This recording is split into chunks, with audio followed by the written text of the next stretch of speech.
주님 다시 오실 때까지 나는 이 길을 가리라. 좁은 문 좁은 길 나의 십자가 지고 나의 가는 길 끝에서 나는 주님을 보리라. 영광은 내 주는 나를 맞아주시니 주님 다시 오실 때까지 나는 일어나 달려가리라. 주의 영광은 땅 덮을 때 나는 일어나 노래하리. 내 사모하는 주님 온 세상 구주시라. 내 사모하는 주님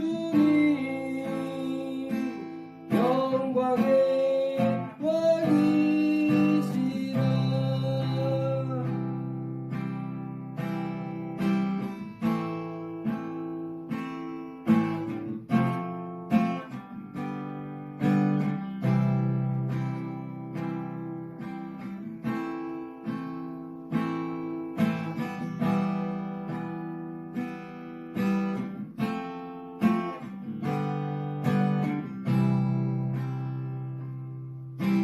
주님 다시 오실 때까지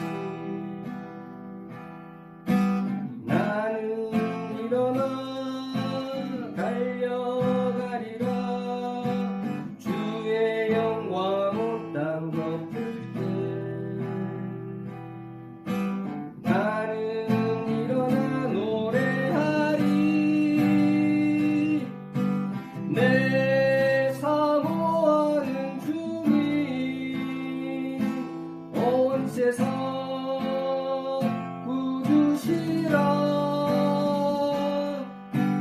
내 사모하는 주님 영광의 왕이시라.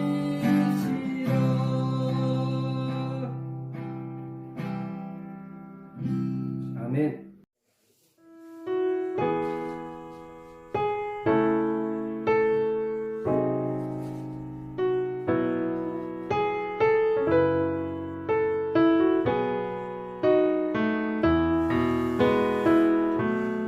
내 주 대신 주를 참 사랑하고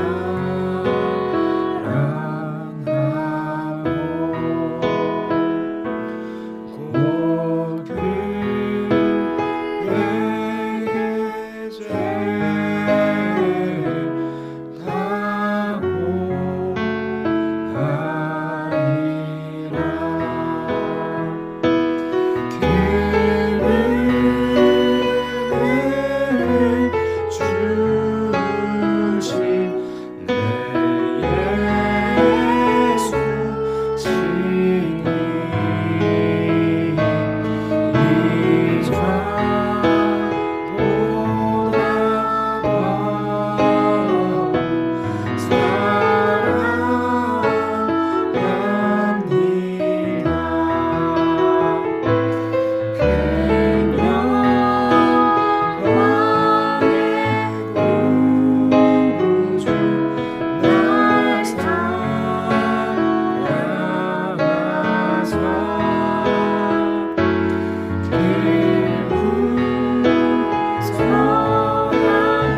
성도님들 어떻게 지내세요? 여러 가지 어려운 시간들을 잘 이겨나가시기를 주님으로 축복합니다. 이제 5월달이 되었는데요. 5월 첫째 주 예배를 주님으로 기하겠습니다. 다 같이 묵도하시겠습니다.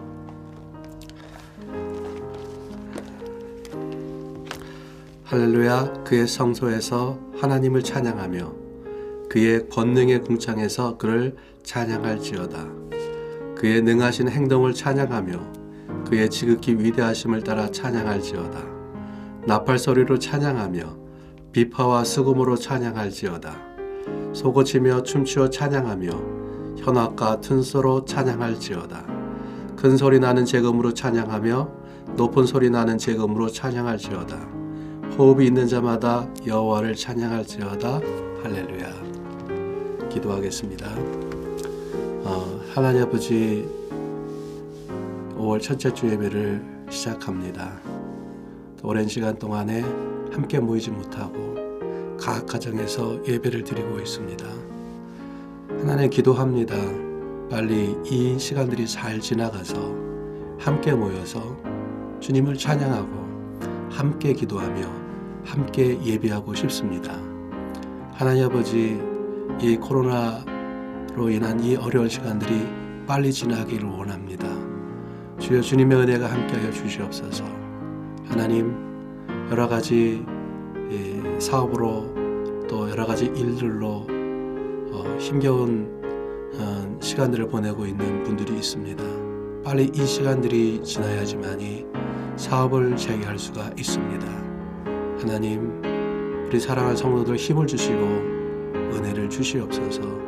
또 이 어려운 시간을 잘 이겨나가서 다시 또 열심히 일을 할수록 주님 도와주시고 인도하여 주시옵소서. 하나님, 이 시간에 각 가정에서 예배하는 사랑하는 성도들을 주께서 기억하여 주시옵시고 이 시간에 예배하는 우리 성도들의 각 가정을 주님께서 찾아가셔서 힘을 주시고 역사하여 주시옵소서. 하나님 아버지, 전 세계에 코로나 바이러스 사태로 인하여서 어려운 가운데 있습니다. 하나님이 이 일로 인하여서 국경들이 폐쇄되고 직장들이 닫히고 많은 사람들이 실직을 하고 그래서 정말 절망 가운데 있는 사람이 참 많습니다. 하나님 아버지, 주님께서 어려운 가운데 있는 모든 사람 가운데 함께하여 주시옵시고 다시 한번 회복의 은총을 온 세계 가운데 허락하여 주실 것을 주님 간절히 기도하고 원합니다. 특별히 하나님 키르기즈를 위해서 기도합니다. 가난하고 어려운 나라입니다. 지금의 이 일들로 인해서 더욱 힘들고 어려운 시간을 보내고 있습니다. 주님의 은혜가 키르기즈 땅 가운데 함께하여 주시옵소서. 그래서 빨리 회복하여 일어나서 도와주시고 주님, 특별히 키르기즈 땅 가운데 하나님의 복음의 역사가 강력하게 흘러가서 도와주시옵소서. 이 나라가 주님의 손길과 주님의 은혜로 말미암아 성령의 바람이 이 땅 가운데 불어와서 교회들이 회복되고 하나님의 역사가 살아 역동하며 하나님의 성도들이 하나님을 만나는 놀라운 역사와 복음의 역사가 이 땅 가운데 더 강력하게 일어날 수 있도록 좀 도와주시고 인도하여 주시옵소서. 하나님, 우리 오늘의 예배 가운데 임재하시고 함께하여 주시기를 간절히 기도하고 원합니다. 우리 사랑하는 성도들의 가정들, 사업과 또한 모든 사역 가운데 주님의 은혜가 함께해 주실 것을 간절히 기도합니다. 감사를 드리고 예수님의 이름으로 기도를 싸움나이다. 아멘. 하나님 말씀 보시겠습니다. 하나님 말씀은 사무엘상 2장 6절과 7절 말씀, 2장 30절 말씀 두 군데를 같이 보시겠습니다. 사도행전 2장 6절에서 7절과 2장 30절 말씀을 보겠습니다. 제가 봉독하겠습니다. 여호와는 죽이기도 하시고 살리기도 하시며 스울에 내려가게 하시고 거기에서 올리기도 하시는도다. 여호와는 가난하게도 하시고 부하게도 하시며 낮추기도 하시고 높이기도 하시는도다. 30절 말씀 보겠습니다. 그러므로 이스라엘의 하나님 나 여호와가 말하노라. 내가 전에 내 집과 내 조상의 집이 내 앞에 영원히 행하리라 하였으나 이제 나 여호와가 모르니 결탄코 그렇게 하지 아니하리라. 나를 존중히 여기는 자를 내가 존중히 여기고 나를 멸시하는 자를 내가 경멸하리라. 아멘.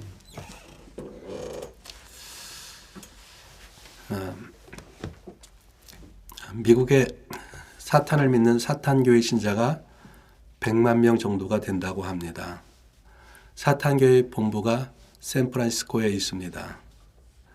샌프란시스코에서 드리는 사탄교회 예배에 수천 명이 모이는데 기독교의 예배와 비슷하다고 합니다.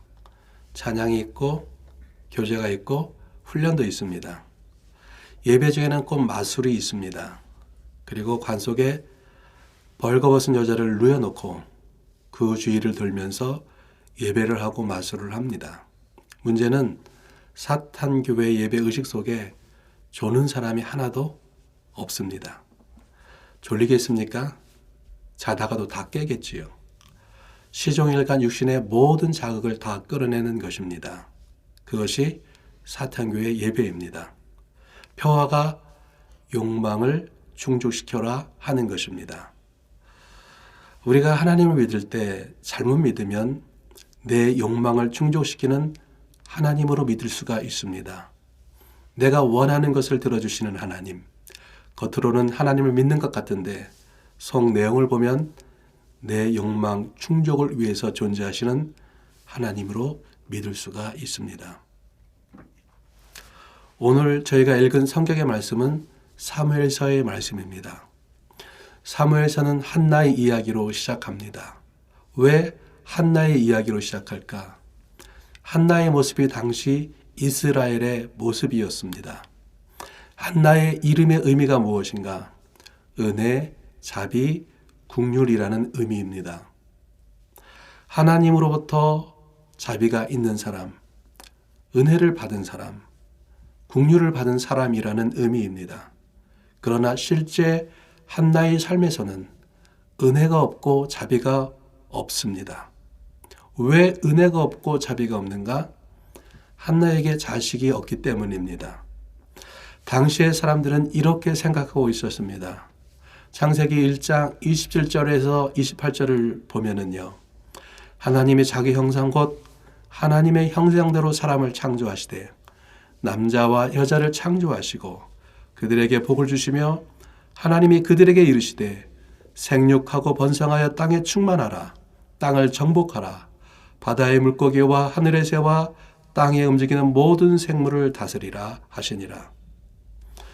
하나님이 인간을 창조하시고 가장 먼저 하신 일이 무엇입니까? 복을 주신 것입니다. 인간에게 주신 복이 무엇입니까? 생육하고 번성하는 것입니다. 그래서 당시의 사람들은 자식을 많이 낳는다는 것은 하나님의 축복을 받은 증거라고 생각했습니다.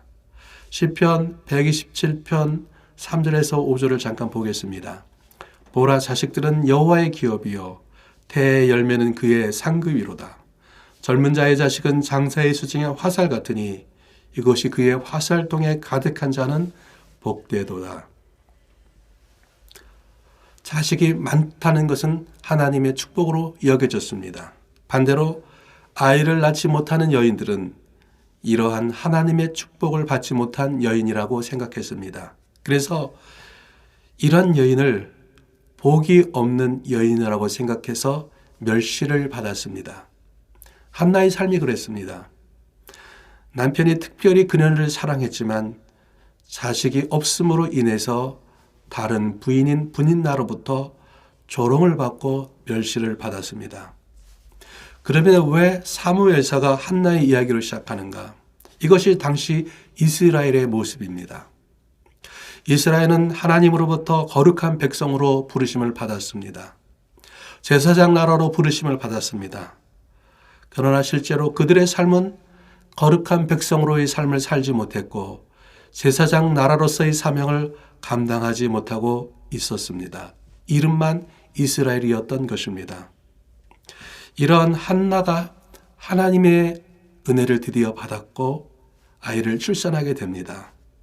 한나가 출산한 후에 감사의 시편을 짓게 되는데 오늘 본문의 말씀이 그 안에 들어가 있습니다. 6절, 7절을 보겠습니다. 여호와는 죽이기도 하시고 살리기도 하시며 스올에 내리게도 하시고 거기서 올리기도 하시는도다. 여호와는 가난하게도 하시고 부하게도 하시며 낮추기도 하시고 높이기도 하시는도다. 그리고 2장 30절에 이런 말씀이 있습니다. 나를 존중히 여기는 자를 내가 존중히 여기고 나를 멸시하는 자를 내가 경멸하리라. 이 말씀들이 사무엘사와 열왕기서를 이해하는데 키가 되는 말씀입니다.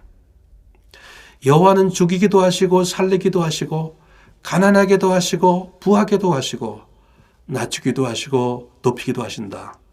이 말씀이 무슨 말씀이냐면은 하나님이 주권자이시고 통치자라는 말입니다. 사람들에 의해서 좌우되는 분이 아니라는 것입니다. 이 말씀을 잘 이해하기 위해서는 사무엘상 4장부터 7장까지의 말씀을 이해할 필요가 있습니다. 4장에 보면은 이스라엘과 블레셋 간의 전쟁이 일어납니다. 이 전쟁에서 이스라엘이 패하게 됩니다. 전쟁에서 패하자 그들이 이렇게 합니다. 여호와의 궤를 오게 해서 우리를 구원하게 하자. 그렇게 하나님의 언약궤를 전쟁터로 가져옵니다. 언약궤가 이스라엘 진영으로 들어오자 난리가 납니다. 언약궤가 들어올 때 병사들이 얼마나 크게 함성을 질렀는지 땅이 울릴 정도였습니다. 언약궤가 왔으니 이제 전쟁에 이겼다. 그렇게 생각한 것입니다. 언약궤에는 어떤 역사가 있습니까? 이스라엘 백성들이 광야를 여행할 때 항상 언약궤가 앞서서 나아갔습니다. 언약궤가 그들을 인도했습니다. 요단강을 건널 때에도 제사장자 등들이 언약궤를 메고 요단강에 들어서자 요단강이 갈라졌습니다. 그들을 따라서 백성이 건너갔어요. 여리고성을 공격할 때 하나님이 어떻게 하라고 하셨습니까? 언약궤를 앞세우고 6일 동안 매일 여리고성을 한 바퀴씩 돌라고 했습니다. 7일째 되는 날은 7바퀴 돌라고 했습니다. 그들이 7바퀴를 돌았을 때 소리를 지를 때 여리고성이 무너졌습니다. 이스라엘의 승리의 현장에 하나님의 언약궤가 함께했습니다. 언약궤는 하나님이 그들과 함께 한다는 상징과 같은 것이었습니다. 그 언약궤가 왔으니 이제 승리했다고 생각한 것입니다. 그런데 언약궤를 가지고 왔음에도 불구하고 이스라엘이 전쟁에서 패했습니다. 첫 번째 전투에서는 3,000명이 죽었는데 언약궤를 앞세운 전투에서는 4만 명이 죽었습니다. 더 크게 전쟁에 패한 것입니다. 그리고 언약궤마저 빼앗기게 됩니다. 무엇이 잘못된 것입니까? 그들이 전쟁에서 패한 이유가 무엇입니까? 언약궤를 가져왔음에도 불구하고 하나님이 그들과 함께하지 않은 것입니다. 언약궤를 가져온 이유가 무엇인가요? 하나님이 전쟁의 승리를 주시지 않으니까 하나님을 끌고 와서라도 승리를 주시게 하겠다는 것입니다. 왜 이스라엘의 전쟁에 하나님이 함께 하시지 않았습니까? 그들이 하나님을 경외하지 않고 죄를 지었기 때문입니다. 첫 번째 싸움에서 졌을 때 그들은 회개하고 통곡해야 했습니다. 여호와 앞에 나가서 하나님의 음성을 구했어야 했습니다. 그러나 그들은 언약궤를 가져와 문제를 해결하려 한 것입니다.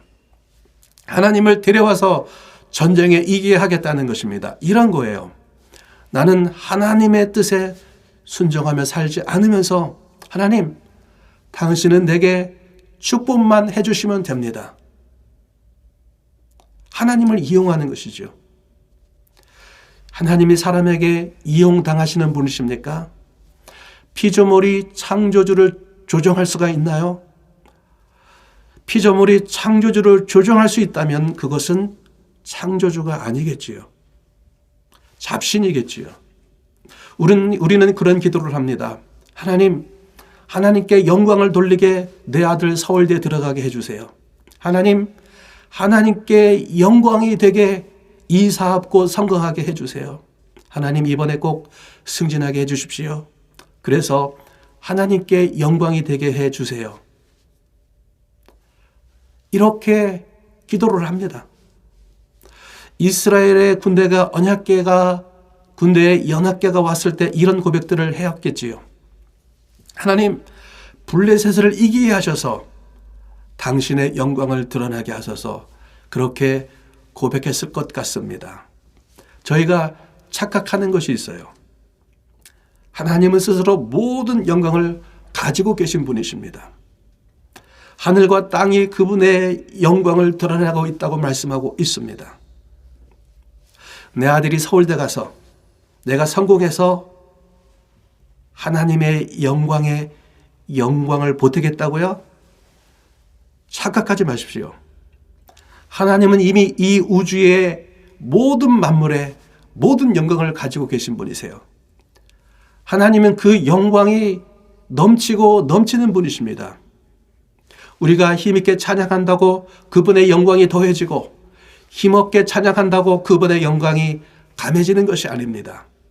왜 찬양을 합니까? 그분을 찬양할 수 있는 기회를 주심을 감사해서 하는 것이에요. 그분이 죄 많은 우리를 구속해 주셔서 감사해서 경배하는 것입니다. 신령과 진정으로 예배하지 않으면 하나님 오늘 기분 꽝이다? 그런 분이 아니십니다. 그분이 돈이 없어서 헌금 달라고 하는 것이 아니에요. 그분은 스스로 충만하신 분이십니다. 이런 마음으로 언약궤를 가져온 이스라엘은 전쟁에 패하고 언약궤마저 블레셋에 빼앗깁니다. 고대의 사람들은 전쟁을 신들의 전쟁이라고 생각했습니다.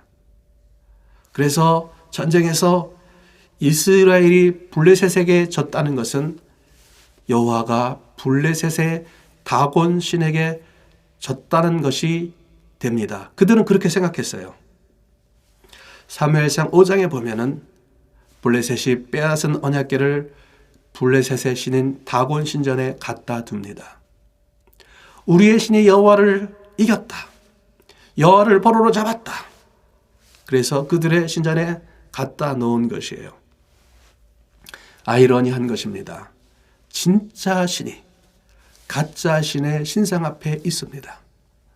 그런데 아침에 일어났을 때 어떤 일이 일어나 있습니까? 다곤 신상이 여호와 앞에 경배하듯 엎드려져 있습니다. 그들의 신이 여호와 앞에 굴복하고 있는 거예요. 그들이 그들의 신 다곤 신상을 일으켜 세웁니다. 다곤은 경배자의 도움을 받아야만 일어설 수 있는 무능한 신이었던 것이지요. 이것이 우상의 본질인 것입니다. 인간이 스스로 우상을 만들고 그 앞에 절하는 것입니다. 그 다음 날 다시 일어나 보니 어떤 일이 일어나 있습니까? 다곤 신상의 머리와 두 손목이 끊어져 있고 다곤의 문동이만 남아 있습니다. 이것은 당시에 승리한 군인이 적의 목을 베고 손을 잘랐던 전쟁 문화를 배경으로 하고 있습니다. 여호와의 승리를 상징합니다. 이제 여호와께서 블레셋 땅을 재앙으로 치십니다. 여호와의 재앙이 그 땅을 덮칩니다. 급히 그들이 여호와의 궤를 블레셋의 다른 지역으로 보냅니다. 여호와의 궤가 가는 곳마다 무서운 재앙이 내립니다. 블레셋이 박살나는 것이지요. 그 땅의 백성들이 너무 고통스러워서 원성이 하늘에 사무쳤다고 말씀합니다. 어쩔 수 없이 언약궤를 이스라엘로 돌려보냅니다. 하나님이 스스로 블레셋을 쓸어버리고 돌아오십니다. 무엇을 보여주고 있는 것입니까? 하나님이 약해서 이스라엘이 블레셋에게 진 것이 아니라는 것을 보여주고 있습니다. 이스라엘의 실패가 하나님의 실패가 아니라는 것입니다. 목사의 실패가 하나님의 실패가 아닙니다. 하나님의 백성이 패배할 수 있어요. 그러나 하나님이 패배한 것이 아닙니다. 하나님은 언제나 하나님이십니다. 저희가 본문 2장 6절 7절에서 보았습니다. 여호와는 죽이기도 하시고 살리기도 하시고 가난하게도 하시고 부하게도 하시고 낮추기도 하시고 높이기도 하신다. 이것을 좀 더 확장하면 이렇게 말할 수가 있습니다. 하나님은 전쟁에 이기게도 하시고 지게도 하신다는 것입니다. 그들이 하나님의 뜻대로 살지 않을 때 지게도 하신다는 것입니다. 하나님은 이 모든 것의 주권자이시기 때문입니다. 그러면 우리의 태도가 어떻게 해야 할까요? 2장 30절이 이렇게 말씀하시죠. 나를 존중히 여기는 자를 내가 존중히 여기고 나를 멸시하는 자를 내가 경멸하리라. 사무엘서에서 계속되는 이야기가 하나님을 존중하는 자와 하나님을 존중하지 않는 자가 대조되면서 말씀이 전개되고 있습니다. 하나님을 존중하지 않는 엘리야와 그의 아들들이 있습니다. 반대로 하나님을 존중하는 사무엘이 있습니다. 하나님을 존중하지 않는 사울 왕이 나옵니다. 하나님을 존중히 여기는 다윗이 있습니다. 하나님께서 당신을 존중히 여기는 사람들을 어떻게 존중히 여기시는지, 당신을 멸시하는 사람을 어떻게 멸시하는가를 보여주고 있는 것이 사무엘서의 내용입니다. 사무엘서 7장의 말씀들도 동일한 말씀입니다. 7장 3절을 보겠습니다. 만일 너희가 전심으로 여호와께 돌아오려거든 이방신들과 아스다롯을 너희 중에서 제거하고 너희 마음을 여호와께로 향하여 그만을 섬기라. 그리하면 너희를 블레셋 사람의 손에서 건져내시리라. 사무엘이 백성들에게 이렇게 말하고 있습니다. 여호와께로 돌아가자. 우상을 제거하고 하나님만 섬기자. 하나님이 원하시는 것은 하나님께로 돌아가는 것입니다. 그래서 백성들이 미스바에 모여서 회개의 기도를 합니다. 백성들이 미스바에 모였다는 소식을 듣고 블레셋이 다시 쳐들어옵니다. 동일한 장소 에베네셀에서 동일한 두 나라가 전쟁을 합니다. 이 전쟁에서 이스라엘이 크게 이깁니다. 7장 11절에서 12절을 잠깐 보겠습니다. 이스라엘 사람들이 미스바에서 나가서 블레셋 사람들을 추격하여 뱃갈 아래에 이르기까지 쳤더라. 사무엘이 돌을 취하여 미스바와 센 사이에 세워 이르되 여호와께서 여기까지 우리를 도우셨다 하고 그 이름을 에벤에셀이라 하니라. 두 전쟁의 차이가 무엇입니까? 전제는 내가 하나님을 이용하려고 한 것입니다. 나에게 복을 주시게 하려고 하나님을 끌고 오려고 한 것입니다. 후자는 내가 하나님께로 돌아가고자 한 것입니다. 하나님을 하나님 되시게 했어요. 하나님을 존중히 여겼습니다. 나를 존중히 여기는 자를 내가 존중히 여기고 나를 멸시하는 자를 내가 경멸하리라. 우리가 할 일은 하나님을 단지 내게 복을 주시는 대상이 되게 하는 것이 아니라 하나님을 바로 섬기는 것입니다. 그때 하나님이 나와 동행하십니다. 하나님 나와 어깨를 나란히 하시고 함께 걸어가십니다. 저희는 이러한 아름다운 모습을 다윗에게서 보게 됩니다. 사무엘하 15장에 보면은 다윗의 아들 압살롬이 치밀하게 준비하여서 갑자기 반역을 일으킵니다. 다윗은 정신없이 예루살렘을 빠져나와 도망을 갑니다. 그때 제사장들이 언약궤를 메고 다윗에게로 옵니다. 하나님의 임재의 상징인 언약궤가 다윗과 함께한다. 쫓겨 도망가고 있는 다윗에게 언약궤가 따라온다는 것은 얼마나 큰 힘이 되겠습니까? 그런데 다윗이 어떻게 합니까? 언약궤를 예루살렘으로 돌려보냅니다. 그러면서 이런 말씀을 합니다. 사무엘하 15장 23절을 보겠습니다. 왕이 사독에게 이르되 보라 하나님의 궤를 성읍으로 도로 메어가라. 만일 내가 여호와 앞에서 은혜를 입으면 도로 나를 인도하사 내게 그 궤와 그 계신 데를 보이시리라. 하나님이 원하시면 내가 언약궤가 있는 곳으로 돌아가게 될 것이다. 그는 언약궤를 소유하라고 하지 않았습니다. 단지 하나님이 주권자 되심을 인정했습니다. 다윗은 지금의 이 일이 하나님께 벌을 받는 것을 알았어요. 밧세바와의 죄로 인한 하나님이 징계하시는 것을 알았습니다. 하나님 당신이 벌을 주시면 달게 받겠습니다. 그러한 마음으로 도망갑니다. 다윗이 도망갈 때 시므이라는 사람이 다윗을 따라가며 욕을 합니다. 피 흘린 자요, 사악한 자요. 이것을 보고 다윗의 장군 중 하나인 아비새가 이놈의 목을 당장 잘라버리겠다고 합니다. 여러분, 도망가고 있어도 왕이잖아요. 왕에게 얼마나 쪽팔린 장면입니까? 저라면 당장에 죽여버리라고 했을 것 같아요.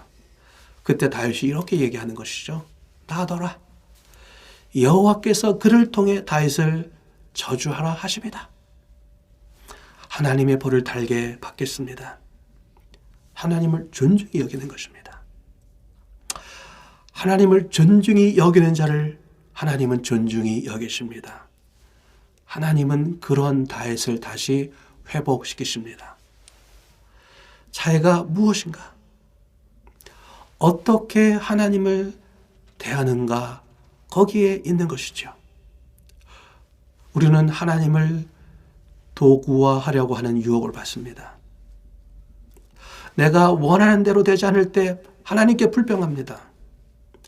하나님, 내가 하나님께 이렇게 했는데 왜 이렇게 해주시지 않습니까? 하나님 왜 이러십니까? 하나님 정말 이럴 겁니까? 하나님 살아계신 건 맞습니까? 마치 하나님을 거래의 대상으로 합니다. 내려놓음의 저자이신 이용규 선교사님이 자기 아들에 대한 이야기를 책에 적어 놓았습니다. 그분의 아들의 이름이 동현이입니다. 선교사님이 유럽 코스타 강사로 참여하게 됐는데 가족이 함께 동반하게 됐어요. 마침 수련회가 열린 곳에 수영장이 있었는데 동현이가 수영장에 가고 싶다고 엄마를 졸랐습니다. 그런데 수련회 장소에 수영장이 있을 거라고 생각지 못했기 때문에 수영복을 챙겨오지 못했습니다. 그렇다고 수영복을 사거나 빌릴 수 있는 상황이 아니었어요. 동현이가 엄마 앞에서 수영을 하고 싶다고 울기 시작했습니다. 어쩔 수 없이 무조건 수영장으로 갔습니다. 수영장으로 가는 동안 동현이는 하나님께 기도합니다. 하나님, 저 꼭 수영하고 싶어요. 그때 마침 수영장에서 만난 한국분이 이야기를 들으시고 주변을 둘러보다가 아동용 수영복을 발견하고 주워오셨어요. 입어보니까 동현이에게 딱 맞는 거예요. 동현이는 자기의 기도를 들어주신 하나님께 감사하고 신나게 놀았습니다. 다 놀고 나서 수영복을 벗어서 주인이 찾아갈 수 있도록 수영장 한쪽에 놓고 갔습니다. 동현이는 다음 날도 수영장에 가서 놀고 싶었습니다. 그런데 또 수영복이 문제였습니다. 동현이는 엄마를 졸라서 수영장에 가면서 또 하나님께 기도했습니다. 하나님, 저 오늘 또 수영하고 싶어요. 마침 일정이 비어있던 이영규 선교사님은 조르는 동이를 보면서 다리시로 달려가 둘러보았습니다. 그러나 수영복이 어디에도 없었습니다. 수영복이 없다는 말에 동현이는 대뜸 제 어머니를 보면서, 엄마를 보면서 엄마, 하나님 진짜 계신 건 맞아? 라고 묻는 것이었습니다. 그 말을 들은 선교사님이 어이가 없었습니다. 어제는 수영복을 발견하고는 하나님이 기도를 들어주셨다고 좋아하던 녀석이 오늘 수영복이 없다고 하나님의 존재를 의심하는 거예요. 이 아이에게 하나님이 계신지 안 계신지는, 그리고 그 존재의 기준은 그저 자신의 요구를 들어주시는지 안 들어주시는지인 것이지요. 그런데 그 모습이 동시에 우리의 모습이기도 한 것 같습니다. 자신이 원하는 대로 길이 열리면 감사하고 좋아하며 찬양합니다. 자신이 원하는 것과 다른 방식으로 일이 진행되면 당장 하나님의 존재를 의심하고 하나님을 원망합니다. 하나님을 하나님 되게 해야 합니다. 하나님은 내가 필요할 때 나의 필요를 채워주시기 위해 존재하는 분이 아닙니다. 그분은 나의 욕망을 이루기 위해 존재하는 분이 아닙니다. 그분은 하나님이십니다. 내가 하나님을 소유하려고 하는 것이 아니라 내가 그분의 소유가 되려고 해야만 하는 것입니다. 내가 하나님을 소유하려고 하는 것은, 이것은 우상 숭배입니다. 우상 숭배의 본질이 무엇입니까? 내가 이만큼 했으니 당신이 내게 이만큼 해줘야 해. 이런 것이죠. 거래입니다. 열왕기하 16장에 보면 남유다의 아하스 왕이 자기 아들을 불 가운데로 지나게 했다고 합니다. 몰렉 제사를 드렸다는 것이지요. 내가 아들을 불태워 바쳤어. 이렇게까지 했으니까 전쟁에서 승리하게 해줘야 해. 이런 거예요. 내가 11조 하니까, 내가 이만큼 헌금했으니까 축복해줘야 해. 이것은 하나님을 우상으로 만드는 것입니다. 독일의 신학자 보네퍼는 이런 말을 했습니다. 하나님의 은혜를 값싸게 만들지 말라고 했습니다. 하나님은 당신의 아들을 주시고 십자가를 통해서 우리에게 구원의 길을 여셨습니다. 아들이신 분은 자기의 생명을 쏟으셔서 우리에게 영원한 생명을 주셨습니다. 십자가의 사랑에 감사하며 살면 됩니다. 그분의 말씀 붙잡고 하나님의 뜻대로 살려고 하면 됩니다. 이렇게 하나님을 존중하며 살면 하나님이 우리의 삶 가운데 함께 하십니다. 우리의 삶을 존중해 주십니다. 우리가 하나님께 계산하면 하나님도 계산하십니다.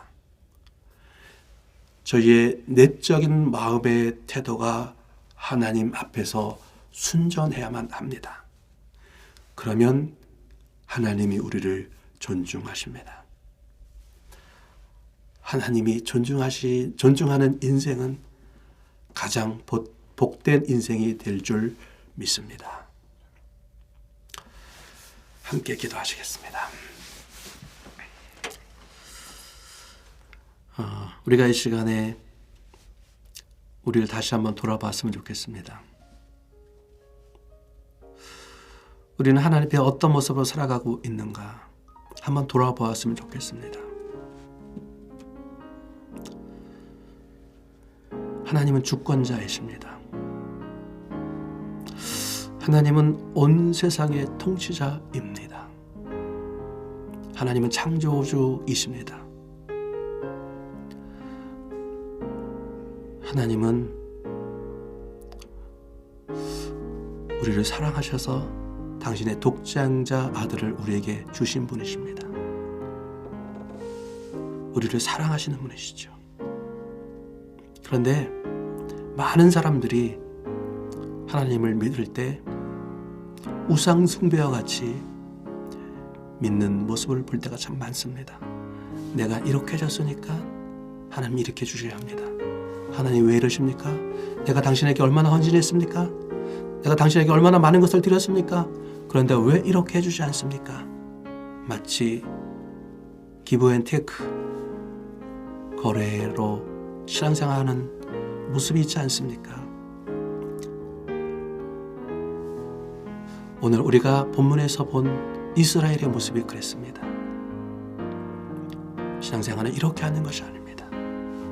내가 하나님을 소유하려고 하는 것이 아니라 하나님의 소유가 되려고 하는 것입니다. 순전한 마음으로 하나님을 따라가야 합니다. 그러면 하나님 우리 삶 가운데 함께 하십니다. 하나님 말씀대로 살려고 할 때 하나님 우리 삶 가운데 동행하십니다. 이것이 신앙생활인 것입니다. 한번 나의 삶을 돌아보기를 원합니다. 잠깐 기도하기를 원합니다. 정말로 우리의 삶이 하나님을 하나님 되게 하는 삶이 되기를 원합니다.